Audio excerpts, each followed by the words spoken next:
right, so OACs, are you going to hit all of them? Perrysburg, not Jackson? I hope not. But, we have a couple guys that had to qualify still, so until they get qualified for state, we go to them. Did Grady qualify out of Perrysburg? Yes. Okay, that wild match that we had where you were like coaching with one of your twins in your hands. Yeah. You won the internet that week. I was pretty impressed with that. But how old is Grady? Grady is 8. 8. Okay. I was just talking to Alan Freed, right? And I was like, hey, are we starting these guys too early? Do we push kids too hard? How do you feel about youth wrestling, and how are you coaching your kids? You got 2 sons. How are you navigating them through youth wrestling? Honestly, my 2 kids are night and day difference. I just let them make their own decisions when it comes to wrestling, which is kind of crazy. But Grady's like really, really bought in and loves wrestling, loves going everywhere. Where Maddox is a little too smart to He's too smart. Yeah, to buy into it quite yet. So he's at his own pace, a little different than Grady, but he gets the sport too, which is nuts. He could be pretty good if we put the effort into it. But he's really, I feel like it's a self-conscious thing with him, because he's right at like Burnett's weight and people like that. Well, that's where he would be if he was wrestling and stuff, and he just don't want to go out there and get killed, embarrassed, and I get it. He started a little later than Grady did, and Grady's doing pretty well.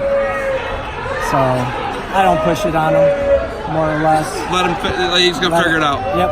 Okay. Yep. So you told me a crazy story about you tried to quit youth wrestling. Oh yeah. What'd your dad make you do to make you not quit youth wrestling? I had to go talk to Burnett, and went up to him and told him, I don't think I'm going to come back. This is after my second year. I won 2 matches. Were you 10, 9? How old are you? I was 9. 9. So you're hanging it up at 9. Mark Moos was done. Yeah, I was done. I mean, I had no self-confidence, anything. Last tournament of my second year, I won 2 matches. I beat a girl twice in the same tournament. Yeah, you got to start somewhere, Zeb. So after that, I went up and told Burnett that I was done wrestling, and he just looked at me and said, no, you're going to wrestle freestyle and Greco with us this summer. So I wrestled freestyle and Greco that summer, and here I am, man. You won Fargo, did you? Yeah, I won Fargo. You won everything. Yeah, in high school. Right? Yeah. You won everything, and how many times did you make the NCAA for Michigan? 3. Made it 3 times? Yep. Wow. So you look at it, you're a high-level guy.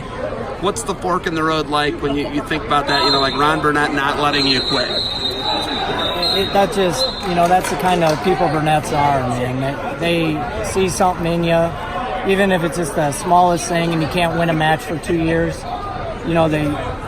They see it in you and they buy into you, and then you end up buying into yourself because, you realize, maybe I could be all right, and, they're just great people, and if it wasn't for him, who knows where I'd be, It's true, man. It's true. Okay, OAC events. What do you think of these events? I think this is the toughest, deepest tournament you can bring your kid to. Absolutely. Obviously, you do too. You bring your kids to it. Yeah. No, it's just great. The level of competition, seeing some of these kids who are absolute freaks, it's awesome. It's good to see, the future of the sport when they're young. And I love the OAC events. All right, you got any guys coming up? We have a couple guys.